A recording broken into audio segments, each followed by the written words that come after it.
Hello everyone.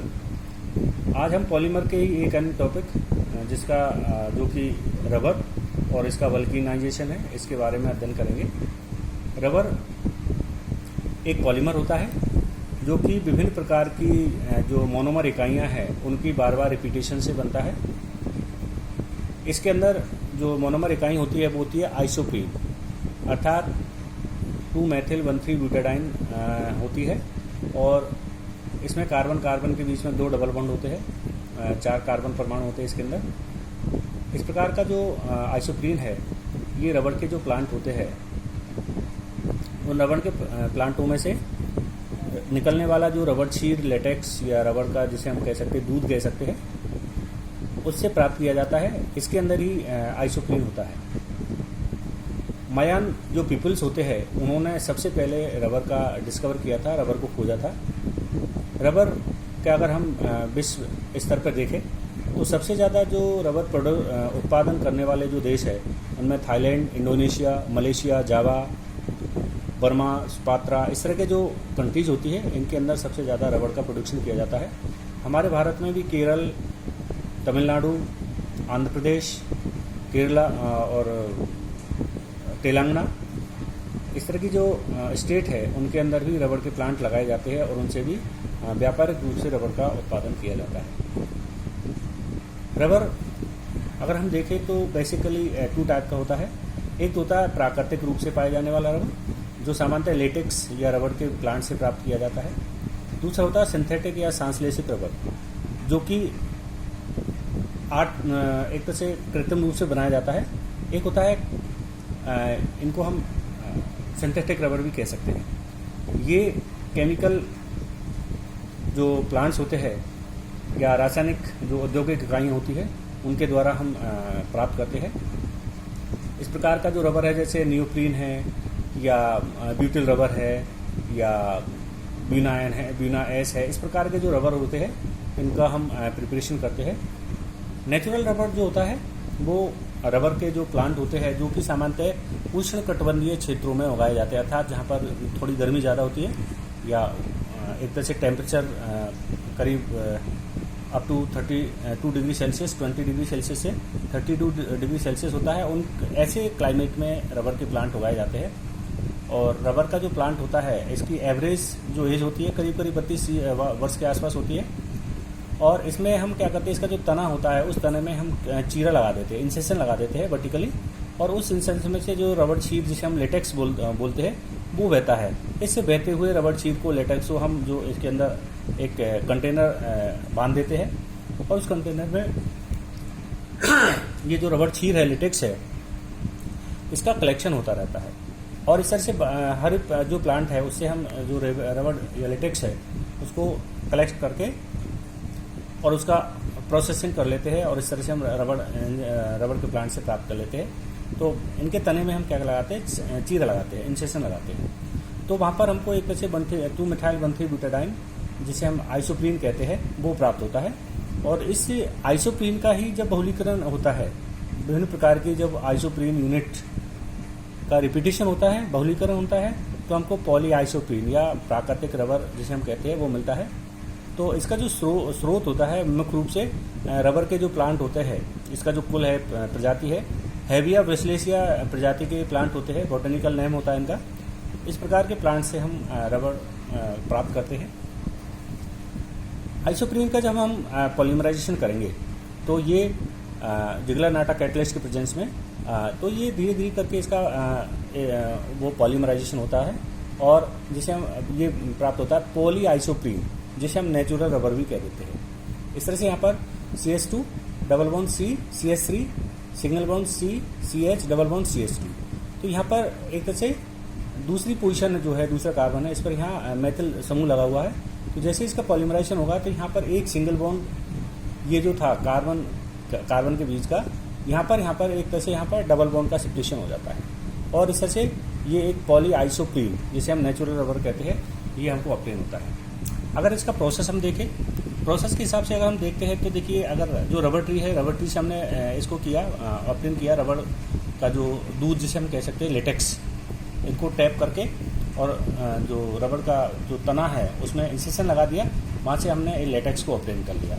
ये जो latex होता है, इस लेटेक्स को हम पानी के साथ में थोड़ा तनु कर लेते हैं और फिर इसमें स्कंदक पदार्थ मिला देते हैं। एसिड में मुख्य रूप से फार्मिक एसिड है, एसिटिक एसिड है, ये हम इसमें मिला देते हैं कोगुलेशन के लिए। तो यहाँ इसमें हम कोगुलेटेड रबर हमको प्राप्त होता है। उसके बाद में हम क्या करते हैं, उस रबर को बासिंग मिल जो मिलिंग्स होती है उनमें हम इसको भेज देते हैं और उसके बाद में जो एक्स्ट्रा पानी होता है उनको सीड्स के रूप में कन्वर्ट कर देते हैं, दबा दबा के उसमें से जो पानी है उस पानी को निकाल लेते हैं और उनको सीड्स के रूप में ऑब्टेन कर लेते हैं। तो इस प्रकार का जो रबर होता है, जिसे आप गटा पर्चा भी कह सकते हैं, बहुत सॉफ्ट या चिपकने वाला टेकिनेस रबर हमको प्राप्त होता है। उसके बाद में धीरे धीरे करके इस रबर को हम क्या करते हैं, सुखा लेते हैं। तो इस तरह से हम एक जिसे अपरिष्कृत रबर कह सकते हैं, जिसे हम कह सकते हैं अवल्कनीकृत रबर कह सकते हैं या नेचुरल रबर कह सकते हैं, वो रबर हमको प्राप्त होता है। नेचुरल रबर जो होता है, हम ये मान के चल सकते हैं कि ये विभिन्न प्रकार के जो मेडिसिनल डिवाइसेज वगैरह बनाने के लिए, सर्जिकल ग्लव्स बनाने के लिए, एयरक्राफ्ट और कार वगैरह बहुत सारी चीज़ों में इनका हम यूज़ कर सकते हैं। तो जो नेचुरल रबर होता है उसमें बहुत सारी कमियां होती है, इसको हम डायरेक्टली यूज नहीं कर सकते हैं। इस प्रकार के रबर को हम यूज करने के लिए, क्योंकि इनमें कई सारी चीज़ें होती है जो कि विभिन्न प्रकार के जो एसिड्स और बेस है, अर्थात हम कह सकते हैं कि जो केमिकल्स होते हैं उन केमिकल्स के प्रति इसके अंदर रजिस्टिविटी नहीं पाई जाती है, अर्थात सोलिड हो जाता है, फूल जाता है, रिएक्शन कर लेता है। विभिन्न प्रकार कई केमिकल्स होते हैं जैसे अल्कोहल एस्टर्स वगैरह होते हैं, उन सॉल्यूशंस के साथ में भी इसकी रिएक्शंस होती है। लो टेम्परेचर बियरिंग कैपेसिटी होती है, अर्थात लो टेम्परेचर पर ही टेम्परेचर बियरिंग कैपेसिटी इसकी कम होती है। जैसे इसको टेम्परेचर दिया जाता है, ये एक तरह से टेकिनेस चिपचिपा हो जाता है, शेप एंड साइज डिफॉर्म हो जाती है। इस प्रकार का जो रबर होता है, इसका जो ऑपरेटिंग टेम्परेचर होता है मेनली 10 डिग्री सेल्सियस से 40 डिग्री सेल्सियस के बीच में ही इसको काम में लिया सकता है। अगर ज़्यादा हम टेम्परेचर देंगे तो टेकिनेस आ जाएगी, अर्थात चिपचिपा हो जाएगा, और लो टेम्परेचर और इसे 10 से भी कम टेम्परेचर देंगे तो इसमें एक तरह से रिजिड हो जाता है। इसी तरह से वाटर एब्जॉर्बेंस कैपेसिटीज की बहुत ज़्यादा होती है। दूसरा, इसमें टेकिनेस अर्थात चिपचिपा करेक्टर इसमें ज़्यादा होता है, एब्रेशन करेक्टर इसमें ज़्यादा होता है, अर्थात किसी भी नुकीली चीज़ से इसमें हम स्क्रैच डाल सकते हैं, खरोच सकते हैं, कट लगा सकते हैं। टेंसिल स्ट्रेंथ और मैकेनिकल स्ट्रेंथ और इलास्टिसिटी, ये सभी चीज़ें इसके अंदर बहुत कम होती है। तो इस प्रकार के ये सब के सब जो इसके अंदर डिमेरिट्स है या डिसएडवांटेज है, इनको हम क्या करते हैं, इन्हेंस करते हैं। और इन्हेंसमेंट करने के लिए, अर्थात इसके क्वालिटीज़ कैरेक्टर्स में इम्प्रूव करने के लिए हम क्या करते हैं, रबर का वल्किनाइजेशन करते हैं। तो रबर के वल्किनाइजेशन में ये एक इस तरह का प्रक्रिया होती है। सबसे पहले अगर वल्किनाइजेशन के बारे में हम देखें तो एक केमिस्ट हुए थे जिनका नाम था चार्ल्स गुडियर।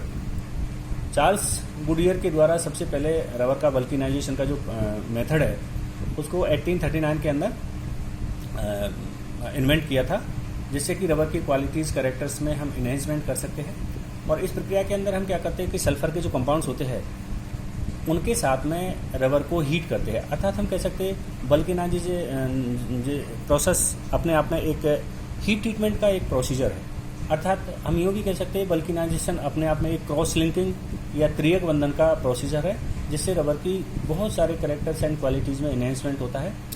इस प्रकार का जो प्रोसीजर होता है, इसके अंदर हम रबर को सल्फर कंपाउंड के साथ में हीट करते हैं और इसमें हम सल्फर ये मान के चल सकते हैं तकरीबन 3% से लेकर अप टू 30% तक, ये डिपेंड करता है कि हमको किस प्रकार का रबर का उत्पाद चाहिए।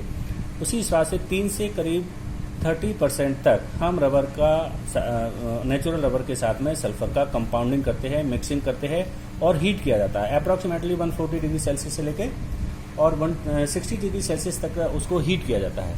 तो ये जो प्रोसीजर होता है, इस प्रोसीजर के अंदर क्या होता है कि सल्फर के जो एटम्स होते हैं, उन सल्फर के एटम्स का विभिन्न प्रकार की जो लेयर्स होती है नेचुरल रबर की, उसके अंदर इसका क्रॉस लिंकिंग हो जाता है, अर्थात त्रियक बंधन हो जाता है। इसके कारण जो रबर के मॉलिक्यूल्स होते हैं उनमें बहुत बढ़िया क्वालिटी का इलास्टिसिटी उसके अंदर जनरेट हो जाती है, टेंसिल स्ट्रेंथ उसमें जनरेट हो जाती है, उसके अंदर विस्कोसिटी अच्छी हो जाती है, हार्डनेस अच्छी हो जाती है और वाटर रेजिस्टेंस कैपेसिटी उसके अंदर बहुत अच्छी हो जाती है और मैकेनिकल स्ट्रेंथ भी उसका बढ़ जाता है। तो ये जो प्रोसीजर है, इस प्रोसीजर में जैसे हम देखते हैं कि यहाँ पर ये एक नेचुरल रबर है, एक सीट है, नेचुरल रबर के लीनियर हो गया एक तरह से। इसी तरह से और दूसरी लाइन हो सकती है इसकी नेचुरल रबर की। और इसमें हम क्या करते हैं, सल्फर का कंपाउंडिंग करते हैं। और सल्फर का कंपाउंडिंग के साथ में इसमें जिगलरनाटा कैटलिस्ट या अदर कार्बन रेजिडुअल कार्बन इनके साथ में या पेरोक्साइड के साथ में इसको हीट किया जाता है। अप्रॉक्सीमेटली 150 डिग्री सेल्सियस और 160 डिग्री सेल्सियस के आसपास इसको हीट किया जाता है। तो यहाँ पर क्या होता है कि ये जो डबल बॉन्ड्स होते हैं, इन डबल बॉन्ड्स के साथ में सल्फर का क्या हो जाता है, एक क्रॉस लिंकिंग हो जाती है। इसी तरह से जैसे यहाँ पर क्रॉस लिंकिंग हो गया, और यहाँ पर ये जो अनसोसिएशन पॉइंट होते हैं या असंतृप्त जो बिंदु होते हैं, उन असंतृप्त बिंदुओं पर ही सल्फर का क्या हो जाता है, एडिशन हो जाता है। अर्थात यहाँ पर एक हम ये मान के चलते हैं कि क्रॉस लिंकिंग या त्रिएक बंधन हो जाता है, और तो यहाँ पर एक क्रॉस लिंक्ड नेचुरल रबर प्राप्त होता है, जिसे हम बल्किनीकृत रबर कहते हैं। और ये जो बल्किनीकृत रबर होता है, ये अपने आप में इनकी जो क्वालिटीज़ होती है वो बहुत अच्छी होती है। इस प्रकार का जो रबर होता है, ये सामान्यतः ओरिजिनल शेप जो होती है रबर की, उसमें किसी प्रकार का चेंजेस नहीं होने देता है और श्रिंक भी नहीं होने देता है। और इस प्रकार का जो रबर होता है उसकी हार्डनेस अच्छी हो जाती है। और ये जो रबर होता है, ये रबर हम ये मान के चलते हैं कि इसका जो ऑपरेटिंग टेम्परेचर है वो भी अच्छा हो जाता है।